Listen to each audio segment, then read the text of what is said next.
Au Gabon, face à la pénurie du carburant ayant frappé le Grand Libreville, le ministre gabonais du pétrole, Vincent de Paul Massassa, a échangé avec les acteurs de la chaîne de commercialisation et de distribution des produits pétroliers. Pour soutenir l'industrie pharmaceutique sénégalaise, la France a alloué 25 millions d'euros, soit 16,4 milliards de francs CFA, sous forme de prêts. Cette convention servira principalement à financer le projet Madiba, pilier majeur de la stratégie de relance de l'industrie pharmaceutique. Plus de 2 milliards de dollars d'investissements directs étrangers sont attendus pour soutenir le secteur pétrolier de la République du Congo. Ces nouveaux investissements devront relancer le secteur pétrolier congolais qui a connu au cours de ces dernières années une baisse d'activité due à la crise économique, financière et sanitaire causée par la pandémie de la Covid-19 selon le gouvernement congolais.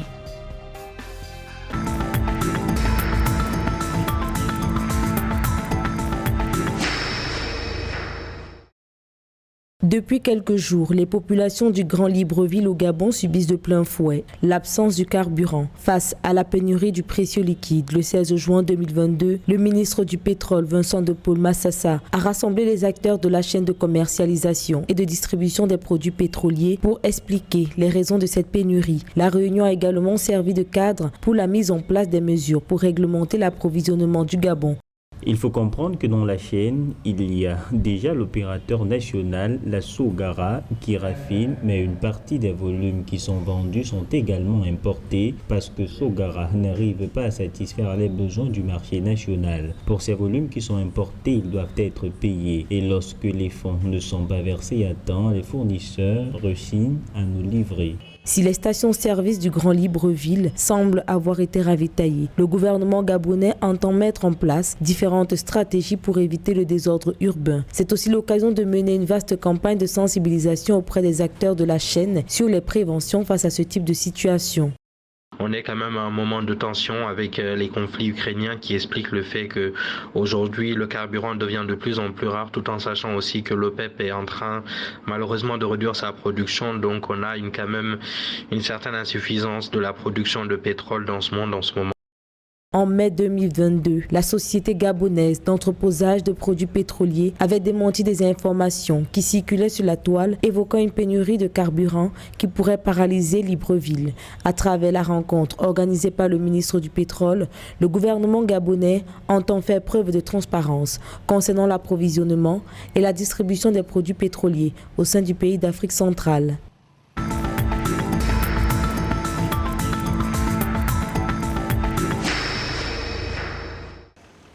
14,4 milliards de francs CFA, c'est le prêt accordé par la France au Sénégal pour le programme d'appui à la relance de l'industrie pharmaceutique. Approuvée le 17 juin à Dakar, la convention servira principalement à financer le projet Madiba, pilier majeur de la stratégie de relance de l'industrie pharmaceutique. Le gouvernement sénégalais ambitionne de restructurer le secteur pharmaceutique en mettant l'accent sur un cadre réglementaire et des institutions de réglementation pharmaceutique renforcées pour assurer l'ouverture du capital au privé non professionnel tout en garantissant la qualité, la sécurité et l'efficacité des produits de santé disponibles.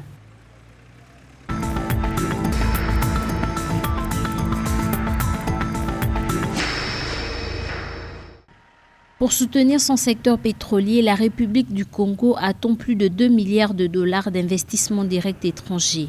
Selon le gouvernement congolais, ces nouveaux investissements devront relancer le secteur pétrolier qui a connu au cours de ces dernières années une baisse d'activité due à la crise économique, financière et sanitaire causée par la pandémie du Covid-19.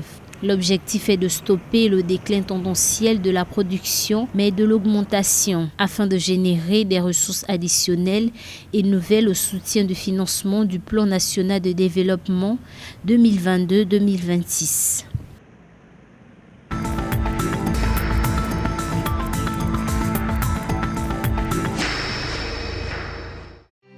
Malgré les 2 années marquées par la pandémie du Covid-19, la Banque internationale pour le commerce et l'industrie du Gabon, BICIG, a enregistré un bénéfice de 15 milliards de francs CFA en 2021 contre 11,5 milliards de francs CFA en 2020. L'annonce a été faite autour de son assemblée générale ordinaire tenue le 16 juin 2022 à Libreville, la capitale. Cette hausse, selon la présidence du conseil d'administration de la banque, est consécutive uniquement à la dynamique de la stratégie d'attaque et agressive de la banque sur le marché gabonais. Cette dernière affirme que l'année 2022, la banque espère améliorer cette performance afin de maintenir sa place de banque de référence au Gabon.